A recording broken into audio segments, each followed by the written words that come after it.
شروع اللہ کے نام سے جو بڑا مہربان اور نہایت رحم کرنے والا ہے۔ درود و سلام محمد و آل محمد پر۔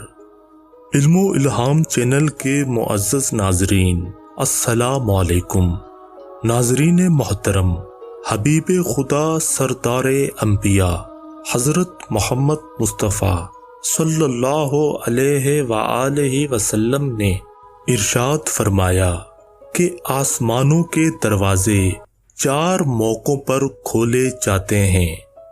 ان میں سے پہلا موقع جب بارش ہو رہی ہو، اور دوسرا موقع جب کوئی بیٹا اپنے باپ کو محبت اور مہربانی بھری نظروں سے دیکھے، تیسرا موقع جب خانہ کعبہ کا دروازہ کھولا جاتا ہے، اور چوتھا موقع جب کسی کا نکاح پڑھایا جاتا ہے۔